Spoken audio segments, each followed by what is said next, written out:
인간의 생사 화복이 부모에게 있는 것이 아니라 하나님 손에 있음을 알게 하시고 사랑하는 성도님들을 예수하게 하시니 감사를 드립니다.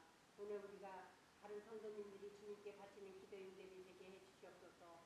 생활하다 보면 잘 안 되는 부분도 있지만 잘 되는 부분도 많습니다. 하나님의 은혜입니다. 하나님께서 아무런 자격이 없는 저에게 눈으로 세상을 보게 하시니 감사합니다. 무엇보다 가장 감사한 것은 이렇게 하나님을 볼 수 있고 예수님을 알게 하시니 진심으로 감사드립니다. 하나님 아버지, 예수 사랑교회가 너무나도 어려운 시험에 처해 있사옵니다. 하나님 아버지께서 해결해 주실 것을 믿사옵니다. 아멘. 저희 교회를 사탄의 권세와 교만한 위선으로 붙잡지 못하도록 권능의 발로 치시고 다스려 주시옵소서. 아버지. 위하여 이 교회를 통해 살아계신 하나님의 영광이 나타나게 하여 주시옵소서. 아멘. 하나님 아버지, 우리 교회가 빈자리가 너무나도 많습니다. 많은 성도님들이 몰려오셔서 빈자리를 채워 주시옵소서. 아버지. 담임 목사님께서 미국의 출장 중에 계시옵니다. 하고자 하시는 일을 잘 마무리하시고 건강하고 안전하게 돌아올 수 있게 해 주시옵소서. 아멘. 담임 목사님 네 분께 강건함을 주셔서 어려운 처지에 있는 이 교회를 잘 지켜주시고 주여. 교회 나아가게 힘과 능력을 들어 주시옵소서. 아멘. 사랑하는 성도님들이 교회 생활의 축복을 받으며 하나님께 사랑받는 자로 육신적으로도 아름답고 건강하게 살아갈 수 있게 축복하시며 믿음 가운데 최선을 다하게 하시며 지혜와 소명을 주사 승리하게 하옵소서. 아버지. 우리 모든 말씀 살아계셔서 우리 함께 계시는 주 예수 그리스도 이름으로 기도드리옵나이다. 아멘. 성경 말씀 함께 보십니다. 성경 말씀은 에베소서 5장 8절에서 10절 말씀입니다.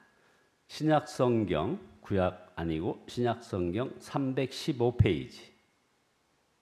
315페이지 에베소서 5장 8절, 9절, 10절을 함께 읽겠습니다.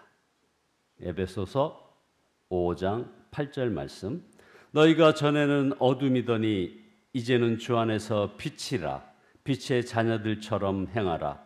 빛의 열매는 모든 착함과 의로움과 진실함에 있느니라. 주를 기쁘시게 할 것이 무엇인가 시험하여 보라. 아멘.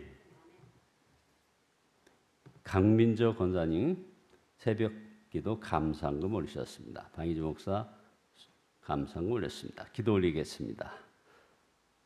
말씀 한마디로 우주 만물을 창조하신 전능하신 하나님께 찬양과 경배를 올려드립니다. 우리의 모든 허물과 죄를 주 앞에 고백하고 주여 십자가 사랑 감사하며 나갑니다. 귀한 예물 주 앞에 드렸나이다. 예물 가운데 담겨있는 간절한 기도가 있나이다. 주께서 기뻐 연락하시고 특히 저들의 가정과 가문에 있는 모든 아버지 하나님의 기도 제목이 응답되는 은혜 역사 있어지게 도와주시옵소서. 이 시간 주의 성령이 함께 임재하는 거룩한 시간 되어 아버지 하나님의 원성도들의 연약한 모든 지체들이 말씀 듣고 더욱 회복되고 그들의 모든 질병에서 일어나고 아버지 하나님 굳었던 마음이 회복되는 그래서 생명이 넘쳐나는 귀한 저들의 하루하루가 되어지도록 주여 복의 복을 더하여 주시옵소서. 예수 그리스도의 이름으로 기도드리옵나이다. 아멘. 함께 인사 나누시겠습니다. 하나님께서 기뻐하시는 일을 합시다. 하나님께서 기뻐하시는 일만 행하시기를 예수 그리스도의 이름으로 축원드립니다. 오늘 말씀 제목은 우리 인사말처럼 하나님께서 기뻐하시는 일을 행하라 라는 제목으로 에베소서 5장 8절에서 10절 말씀을 소개해 올리겠습니다. 지금 우리나라가 상당한 경제 침체로 앞으로 어떻게 될까? 관세 폭탄은 어떻게 헤쳐나갈까? 국방비 엄청 부담되는 이 모든 문제는 어떻게 될까? 그래서 어떻게 살까? 어떻게 될까? 많은 사람들이 걱정을 합니다. 그런데 기도 중에 주님께서는 걱정하지 말라 하셨습니다. 오직 어떻게 하면 주님이 기뻐하실까? 그 생각만 하라는 것입니다.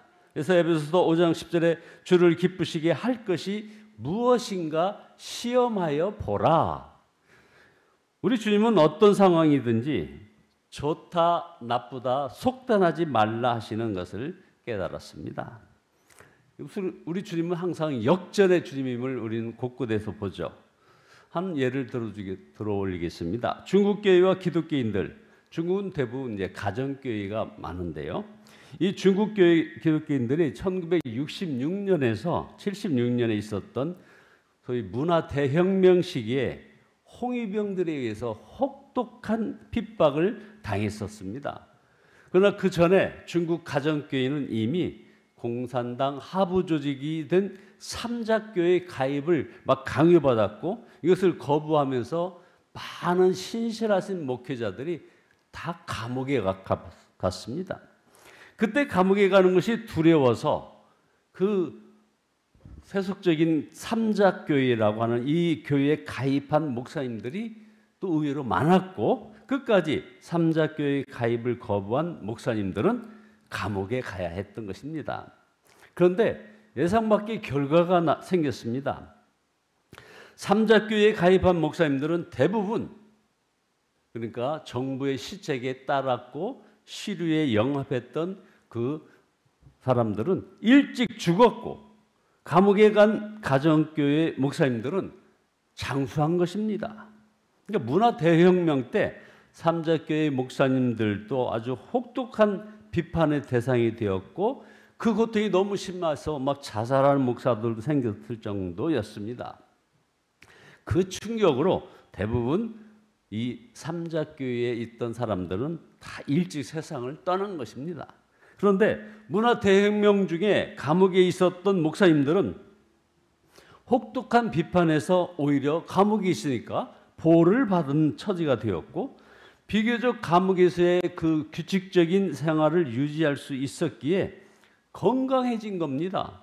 또한 문화 대혁명 기간 동안 감옥에 있었기에 당시 유럽과 미국에서 그 유행하던 자유주의 신학의 영향을 받지 않았고 성경 중심의 신앙을 지킬 수가 있었던 것입니다.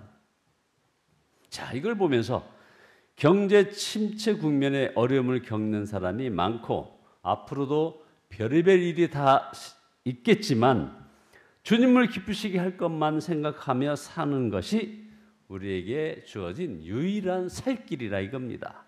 아주 명쾌한 답이 아닐 수 없습니다. 자, 그러나 무엇이 하나님을 기쁘시게 하는 일일까요? 이렇게 물으면 또 답답해집니다. 너무 막연하다고 느낍니다. 그래서 성경을 통하여 우리 하나님께서 기뻐하실 일을 찾아보려는 것입니다. 사도 바울이 주를 기쁘시게 할 것이 무엇인가 시험하라 하기 전에 하신 그 말씀이 빛의 자녀들처럼 행하라라는 겁니다. 에베소서 5장 8절에 너희가 전에는 어둠이더니 이제는 주 안에서 빛이라 빛의 자녀들처럼 행하라. 우리가 빛의 자녀들처럼 살면 하나님께서 기뻐하신다는 것입니다. 그래서 에베소서 이 5장 9절에서 빛의 열매를 말씀하시는데요.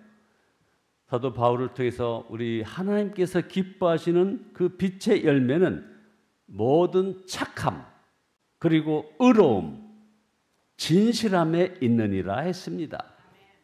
여러분은 착하고 의롭고 진실하십니까? 그렇지 못하다면 영적으로 잠들었다고 말씀을 하는 겁니다. 에베소서 5장 14절에 잠자는 자여 깨어서 죽은 자들 가운데서 일어나라. 여기 잠자는 자 있습니까? 아무도 없습니다. 그러면 이게 누구 보고 하는 말씀입니까? 많은 사람들이 지난 세월을 돌아보면서 마치 꿈꾼 것 같다는 말을 합니다. 해가 바뀌고 나이는 먹는데 그 삶은 달라진 게 없다는 거죠. 꿈꾼 듯이 그냥 하루 한 해가 지나간다 이겁니다. 그렇다면 정말 우리는 잠자는 자인지도 모르겠습니다. 많은 그리스도인들이 잠자는 자이면서 자신이 잠자는 자임을 모르는 것 아니냐 이거죠. 정말 심각하고 위험한 일일 수가 있습니다. 도둑이 들어와도 모릅니다. 불이 나도 모릅니다. 죽어가도 모릅니다. 죽어가도 모른다 이겁니다. 잠잔다고 한 것은 예수님을 믿었지만 불신자와 구분이 안 되는 삶을 산다 하는 그 말입니다.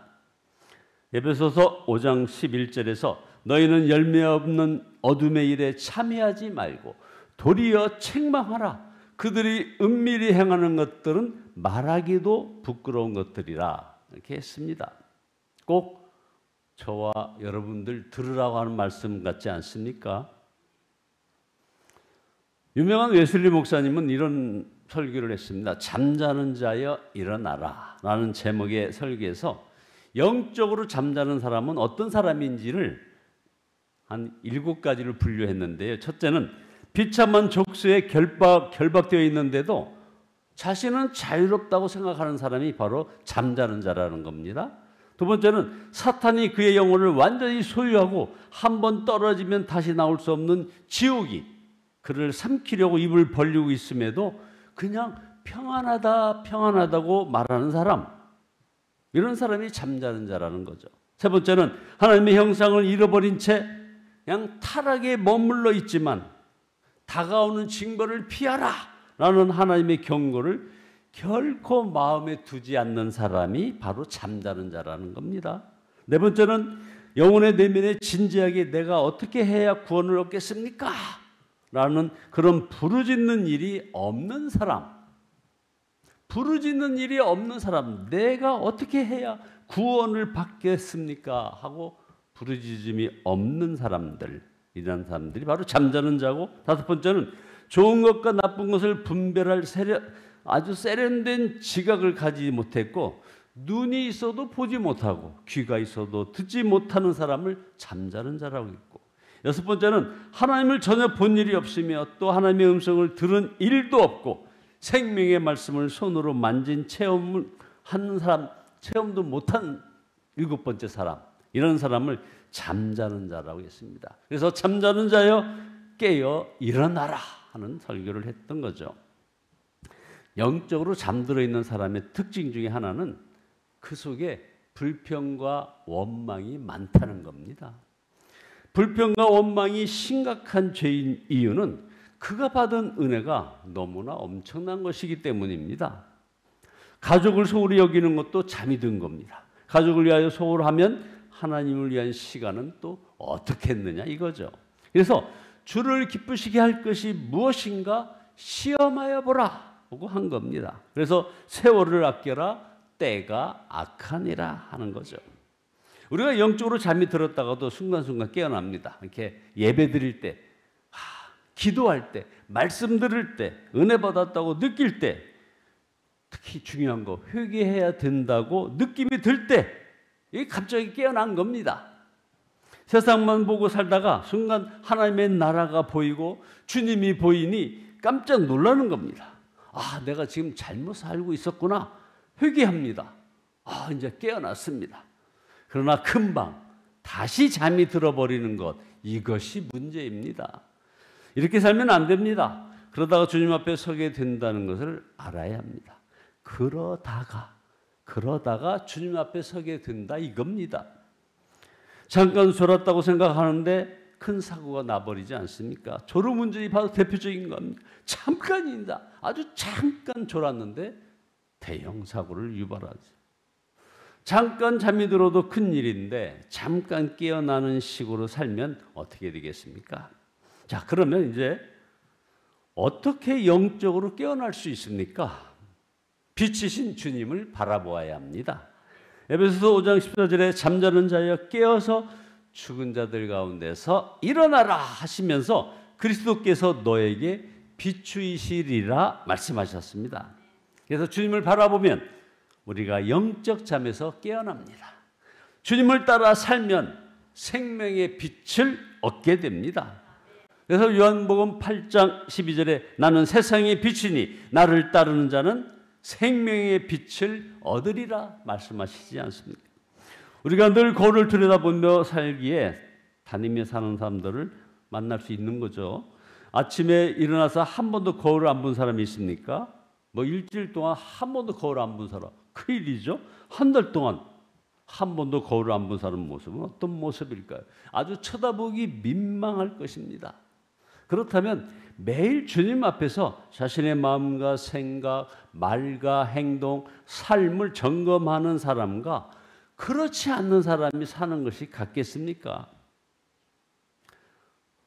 언젠가 여러분에게 한번 이 사례를 소개해 올렸습니다. 미국의 유명한 방송 설교가 있던 짐 베이커, 이 목사는 정말 세계적인 명성을 얻었습니다. 그렇지만 죄짓고 감옥에 갔습니다. 그 사람이 나는 잘못되었다라는 책을 출간했는데 그 책에 있는 내용입니다. 자, 보십시오. 본인은 방송을 통해 유명한 목사가 되었고 3,000명의 직원을 두고 1년에 1억 9천만 달러라는 예산으로 200개의 채널의 텔레비전 방송국을 통하여 일을 할 때 정말 바빴다는 겁니다. 보십시오.